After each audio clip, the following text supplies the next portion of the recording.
नमस्कार दोस्तों, मेरा नाम है कार्तिक भारद्वाज और आपका स्वागत है हमारे चैनल वीएन स्टडी एकेडमी पर। हम पढ़ रहे हैं philosophical and sociological perspectives of education, यानी शिक्षा के दार्शनिक एवं समाजशास्त्रीय परिप्रेक्ष्य। हम इस सब्जेक्ट के अंदर यूनिट 2 पढ़ रहे हैं। यूनिट 2 में ही हमने पहले भी 4 वाद कंप्लीट कर चुके हैं, जिनका नाम है आदर्शवाद, प्रकृतिवाद, मानवतावाद और यथार्थवाद। अब हम अपना अंतिम वाद प्रयोजनवाद पढ़ रहे हैं। इस वीडियो में हम प्रयोजनवाद के अर्थ, प्रयोजनवाद की परिभाषाएं, प्रयोजनवाद के सिद्धांत और प्रयोजनवादी शिक्षा के उद्देश्य के बारे में पढ़ेंगे। अगर आपने हमारी वीडियोस नहीं देखी हैं इससे पहले की, जो हमने 4 वाद पढ़ाए हैं, तो आप हमारे चैनल पर विजिट करके उन वीडियोस को देख सकते हैं। चलिए शुरू करते हैं। और अगर आपको हमारी ये वीडियो पसंद आती है तो इस वीडियो को लाइक और शेयर ज़रूर कर लें तथा हमारे चैनल को सब्सक्राइब भी करें। हम और भी सब्जेक्ट्स की वीडियो जो बीएड और बीटीसी के लिए इम्पोर्टेंट है उनको भी अपने चैनल पर समय समय पर डालते रहते हैं, ताकि आप उन वीडियोज़ को मिस ना करें। चलिए शुरू करते हैं पहले प्रयोजनवाद के बारे में। प्रयोजनवाद यानी प्रैग्मेटिज्म। देखिए, प्रयोजनवाद एक अमेरिकन दार्शनिक विचारधारा है। ठीक है, प्रयोजनवाद अमेरिका की विचारधारा है। प्रयोजनवाद को आधुनिक युग की विचारधारा भी माना जाता है। ठीक है, प्रयोजनवाद को हम एक आधुनिक युग की विचारधारा भी मानते हैं। यह विचारधारा सर्वप्रथम हेराक्लिटस के द्वारा मिली। यह विचारधारा हमें सर्वप्रथम किसने दी थी? हेराक्लिटस ने दी थी। और इनकी समय शताब्दी क्या है? 5वीं 6वीं शताब्दी है ना। प्रयोजनवाद को हम प्रयोगवाद, फलवाद और व्यवहारवाद आदि नामों से भी जानते हैं। ठीक है, इसके बाद है प्रयोजनवाद का अर्थ। देखिए, प्रयोजनवाद एक हिंदी भाषा का शब्द है जिसका अंग्रेजी रूपांतरण प्रैग्माटिज्म है। ठीक है, इस अंग्रेजी भाषा के प्रैग्माटिज्म शब्द की उत्पत्ति ग्रीक भाषा के प्रैग्मा से हुई है। PRAGMA, प्रैग्मा से हुई है, जिसका अर्थ है किया गया कार्य, व्यवसाय तथा प्रभावपूर्ण कार्य। ठीक है, इस प्रैग्मा शब्द का अर्थ क्या है? जो किया गया कार्य है, व्यवसाय है या फिर प्रभावपूर्ण कार्य है वो। अब कुछ विद्वान यह मानते हैं कि प्रैग्माटिज्म शब्द की उत्पत्ति ग्रीक भाषा के अन्य शब्द एक प्रैग्माटिकोस, PRAGMATIKOS, प्रैग्माटिकोस से हुई है, जिसका अर्थ है व्यवहारिक प्रयोग या क्रिया से है।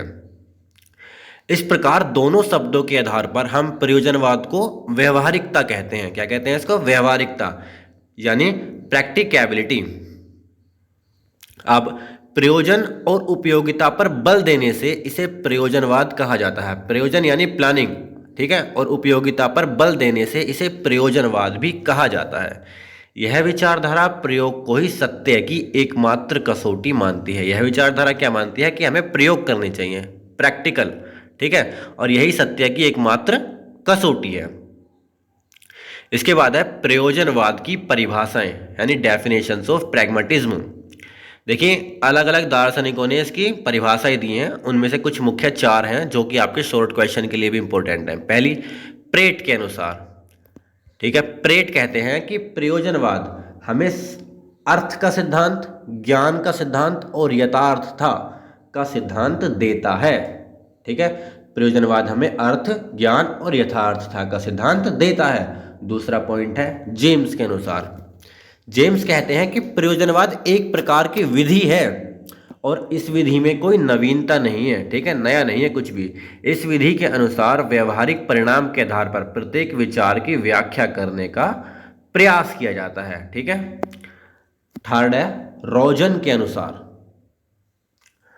प्रयोजनवाद सत्य तथा अर्थ के सिद्धांत को प्रधानता देने के कारण मूलतः ज्ञानवादी विचारधारा है। रोजन कहते हैं कि प्रयोजनवाद सत्य और अर्थ के सिद्धांत को प्रधानता देती है, इसके कारण यह एक ज्ञानवादी विचारधारा है। ठीक है, ज्ञान की विचारधारा। फोर्थ पॉइंट है रॉस के अनुसार। रॉस कहते हैं कि प्रयोजनवाद निश्चित रूप से एक मानवतावादी दर्शन है। प्रयोजनवाद निश्चित रूप से एक मानवतावादी दर्शन है जो यह मानता है कि मनुष्य क्रिया में भाग लेकर अपने मूल्यों का निर्माण करता है। आगे बढ़ते हैं और हम जानते हैं प्रयोजनवाद के सिद्धांतों के बारे में। देखिए, हमने सारे वाद को इसी तरीके से कंप्लीट किया है। पहले हमने उनके बारे में बताया, फिर उनका अर्थ बताया, फिर परिभाषाएं, सिद्धांत और फिर अंत में विशेषताएं। इसके अंदर भी हम कुछ ऐसे ही कर रहे हैं कि पहले प्रयोजनवाद के सिद्धांत क्या क्या है उनके बारे में जानते हैं, और ये बहुत इंपॉर्टेंट है, आपके शॉर्ट और वेरी शॉर्ट में पूछ लिया जाता है। ठीक है, प्रयोजनवादी उपयोगी पाठ्यक्रम पर बल देते हैं। ठीक है, प्रयोजनवादी प्रक्रिया में विश्वास करते हैं ना कि परिणाम में, ये प्रोसेस में बिलीव करते हैं, रिजल्ट में नहीं। ठीक है, प्रयोजनवादी पाठ्यक्रम के निर्माण में निम्नलिखित 4 सिद्धांतों पर बल देते हैं। ठीक है, जिनमें पहला हमारा उपयोगिता का सिद्धांत है, दूसरा बालक की रुचि का, तीसरा अनुभव का, और चौथा एकीकरण का सिद्धांत। तो हम पहले के बारे में जानते हैं कि पहला सिद्धांत क्या है, उपयोगिता का सिद्धांत।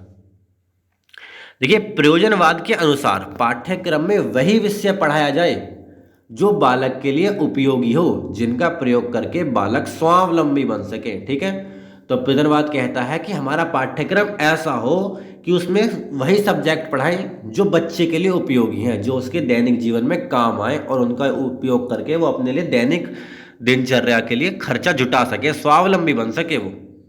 दूसरा पॉइंट है बालक की रुचि का सिद्धांत। ये हमारे प्रयोजनवादी शिक्षा का दूसरा सिद्धांत है। क्या?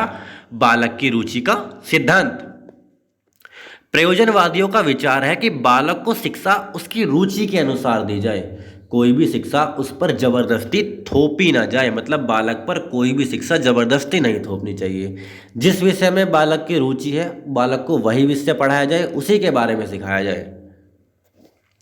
तीसरा पॉइंट है अनुभव का सिद्धांत। तीसरा पॉइंट अनुभव का सिद्धांत। प्रयोजनवाद करके सीखने तथा अनुभव के द्वारा सीखने पर बल देते हैं। प्रयोजनवादी मानते हैं कि मनुष्य को पहले खुद पर अभ्यास करना चाहिए। अब उस अभ्यास से जो से रिजल्ट मिलता है ना, तथा उस अनुभव का प्रयोग करके, उस अभ्यास का प्रयोग करके अपने आगामी कार्य को अंजाम देना चाहिए। ठीक है, यानी प्रयोजनवादी अनुभव के सिद्धांत पर विश्वास करते हैं। पहले खुद सीखो, फिर सिखाओ उसके अनुभव के थ्रू। फोर्थ पॉइंट है हमारा एकीकरण का सिद्धांत। प्रयोजनवादियों के अनुसार बुद्धि एवं ज्ञान में एकीकरण होना चाहिए। ठीक है, बुद्धि और हमारे ज्ञान, उन दोनों में एकीकरण होना चाहिए। अतः प्रयोजनवाद कहता है कि पाठ्यक्रम को विभिन्न विषयों में विभाजित नहीं करना चाहिए, यानी पाठ्यक्रम को हम अलग अलग सब्जेक्ट में डिवाइड ना करके एक सिंगल पैटर्न हो उसका। ठीक है, यही हमारा एकीकरण का सिद्धांत है प्रयोजनवाद के अनुसार। फिर आगे है प्रयोजनवादी शिक्षा के उद्देश्य। देखिए, प्रयोजनवादी क्या थे? वे शिक्षा के निश्चित उद्देश्यों में विश्वास नहीं करते थे। वह तो समय और आवश्यकता के अनुसार मन चाहे उद्देश्यों को शिक्षा के माध्यम से प्राप्त करने में विश्वास करते थे। प्रयोजनवादी मानते थे कि जैसी आवश्यकता है और जैसा उद्देश्य है, उसके अनुसार शिक्षा का निर्धारण करें और उसी के अनुसार हम अपने उद्देश्यों को प्राप्त कर लें। ठीक है, तो इसके अनुसार उन्होंने शिक्षा के निम्नलिखित कुछ उद्देश्य बताए हैं, जिन्हें हम आपको बता रहे हैं। पहला है मूल्य एवं आदर्शों का विकास करना। ठीक है, मूल्यों एवं आदर्शों का विकास करना।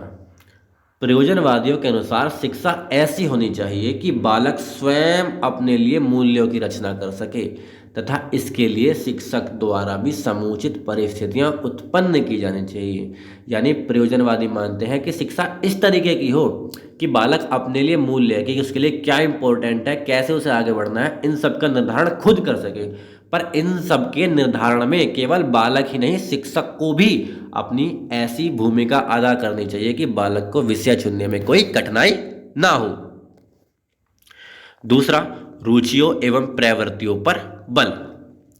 प्रयोजनवादियों के अनुसार बालक को शिक्षा उसकी रुचि एवं प्रवृत्तियों के अनुरूप ही दी जानी चाहिए। अर्थात बालक को शिक्षा ऐसे दी जाए कि जैसी उसकी रुचि है और जैसा वो सीखना चाहता है। अगर बालक मंदबुद्धि है, यानी वो धीमा धीमा सीखता है, ठीक है, तो उसको उसके अनुसार शिक्षा दी जाए। वो स्लो लर्नर है तो उसको उसके अनुसार शिक्षा दी जाए। ये नहीं कि आप उस पर शिक्षा थोप दें। ठीक है, जैसी उसकी प्रवृत्ति है वैसी शिक्षा दी जाए। थर्ड पॉइंट है छात्र का विकास करना। प्रयोजनवादियों के अनुसार शिक्षा का उद्देश्य छात्र का विकास करना होना चाहिए। यानी प्रयोजनवादी मानते हैं कि शिक्षा ऐसी हो जिससे छात्र का विकास हो सके। ठीक है, अब यह विकास आप उसके हर क्षेत्र में हो सकता है, मानसिक, शारीरिक, ठीक है, सामाजिक। और लास्ट पॉइंट है हमारा फोर्थ, सामाजिक कुशलता का विकास करना। प्रयोजनवाद ही छात्र की सामाजिक कुशलता पर अधिक बल देते थे।